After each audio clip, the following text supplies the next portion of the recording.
Good evening. I am B. A. Nagesh, MA in Political Science and International Relations and Public Administration.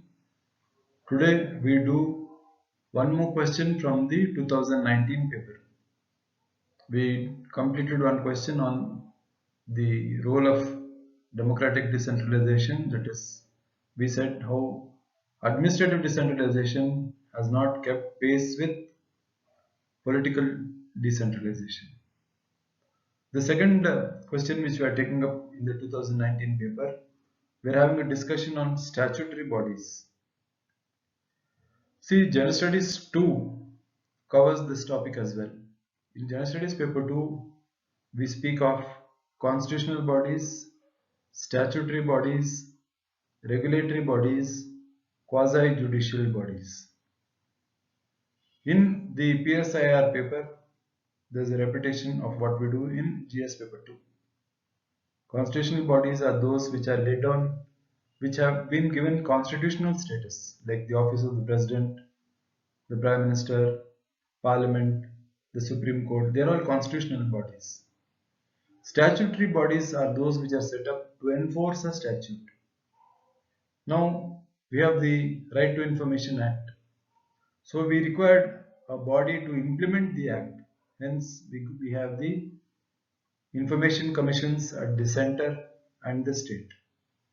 There are regulatory bodies, like we have the Power Regulatory Authority and other bodies which are in the which have been established only for a certain purpose, like for power and other related issues.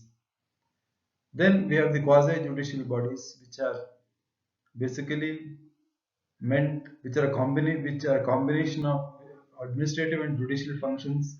The best example being the National Green Tribunal, which is set up by the Supreme Court to enforce environmental legislation and to check violations. All this we do detail in General Studies paper 2.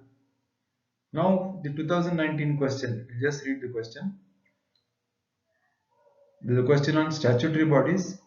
Discuss in brief the role of the National Commission for Women. Do you think it is a toothless body? Answer in 200 words. So there are two parts to the question. The first being the role of the National Commission for Women, what all it has done, why it was set up. Then the issues related to its functioning, which show that it is a toothless body. We start with an introduction. See, the National Commission for Women was established in 1992 as a statutory body to review the constitutional and legal safeguards for women. The Constitution provides safeguards for women, like for the other categories also. And in fact, you must remember, women are a vulnerable group. In General Studies paper 2, we have a topic on vulnerable groups and programs for the vulnerable groups. So this statutory body is there to protect an important vulnerable group, namely women. So the first objective of setting up the National Commission for Women is to review the constitutional and legal safeguards. The second thing would be object is to recommend remedial legislative measures where laws are not sufficient or where there is lacuna in the law. It will recommend remedial measures. Facilitate redressal of grievances, that is another important issue. Then advising the government on policy matters affecting women. So these are the four objectives which necessitated the setting up of the National Commission for Women. Come to the first part of the answer, role of the National Commission for Women. The question says, discuss in brief the role of the National Commission for Women. So when I discuss the role of the National Commission for Women, see, I am not going into the structural aspect of how the chairperson is appointed or who are the members who have come for, who are being appointed as members to the commission. We speak generally about the issues or we speak about the role as such. We go straight away into the functioning of the commission. There is no need to concentrate on the structural aspect, like the appointment of the members, their tenure, their terms and conditions, how they are removed, all that is not required. So the National Commission for Women influenced the piloting of several bills. Several bills it has helped Parliament to promulgate. The first one being the Prevention of Sexual Harassment of Women at the Workplace, which was a direct result of the Vishaka case. The directions given by the Supreme Court in the Vishaka case, the National Commission for Women provided sufficient inputs to Parliament.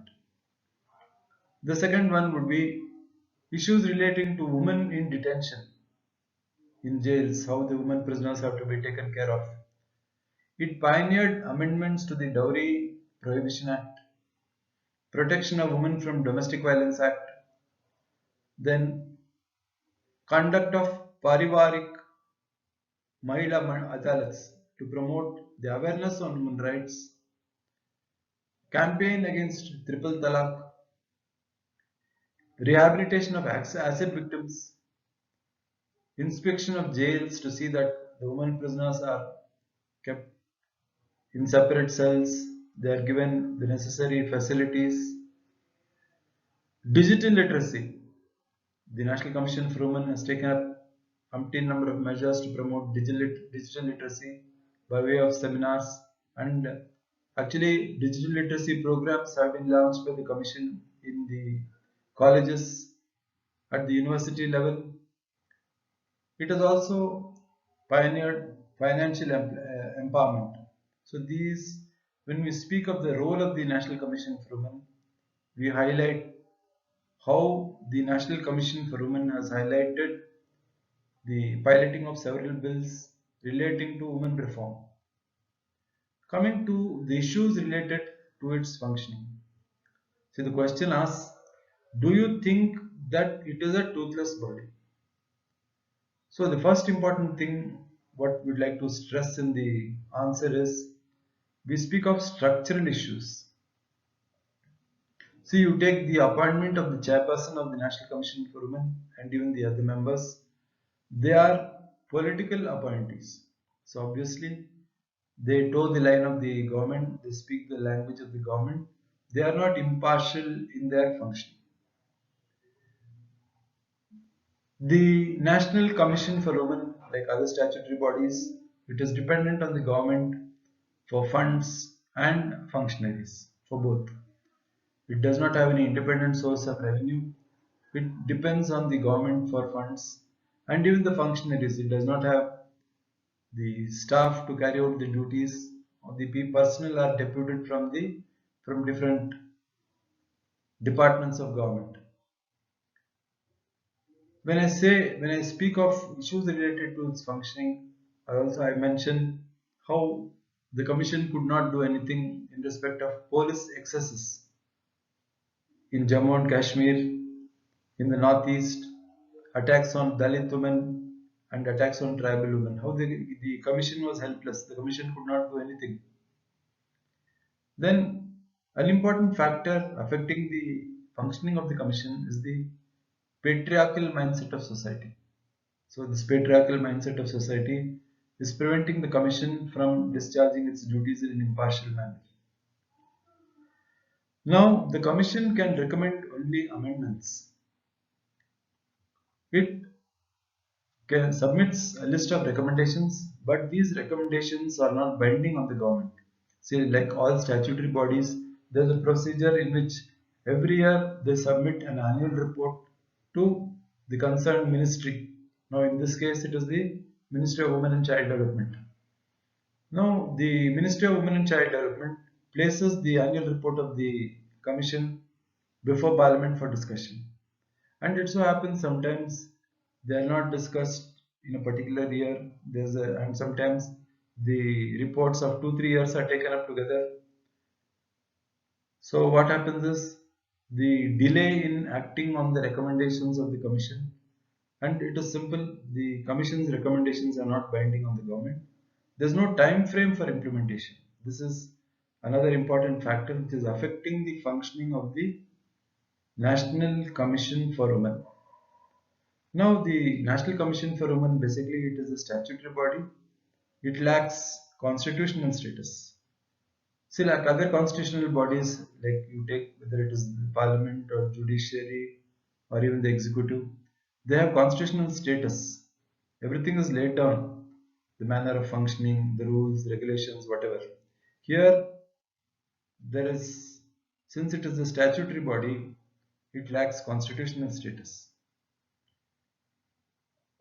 Now, the Supreme Court, when it was analyzing the function, when it was analyzing certain issues relating to women, it gave a direction to the National Commission for Women, saying, "Why don't you have an integrated policy?" See, the question of the condition of widows in Vrindavan, of how the widows are treated. Then the Supreme Court found that multiple departments are dealing with the same thing, rehabilitation of widows. Widows. That is, it is not only the Ministry of Women and Child Development, other related departments also are there involved in their welfare. So now the Supreme Court threw a challenge to the National Commission for Women, asking it why it should not have an integrated policy. Now there are umpteen number of schemes of different departments relating to widows and destitute women. So what the Supreme Court said, you told the National Commission for Women, you see convergence of these schemes which are scattered across several departments. You see, why can't you have a single agency implementing these? So this is a big challenge posed to the National Commission for Women by the Supreme Court. So once the schemes which are handled by different ministries, different departments are handed over to a single agency like the National Commission for Women, it will become, it will promote women empowerment, and it will be a big step in giving justice to an important vulnerable group, that is women. So coming to the conclusion part of it, what we can sum up the discussion by highlighting why the commission was set up. I told you, basically for reviewing the constitutional and legal safeguards for women, promoting remedial legislative measures, recommending them to the government, then advising the government on policy matters affecting women. That is the most important role of the National Commission for Women. And we also said how it has played a dominant role in pioneering landmark legislations. The most important thing which I can recollect is the Triple Talaq Bill, then the prevention of sexual harassment in the workplace, domestic violence, then the acid attack victims, then how it has also contributed to digital literacy among women. As I told you, the National Commission for Women has launched schemes at the undergraduate level in several colleges throughout the country. It is promoting digital literacy. Apart from this, financial empowerment is also one aspect which the NCW promotes. Then finally, we spoke of the issues relating to functioning. When we say, yeah, yes, it is a toothless body because of A, B, C, D, E. First thing, as I told you, structural issues. The appointments are the prerogative of the government. The members are not impartial in their working. Then how the commission could not tackle important issues like the attack on the women in Jammu Kashmir, in the northeast, similarly attacks on tribal and Dalit women.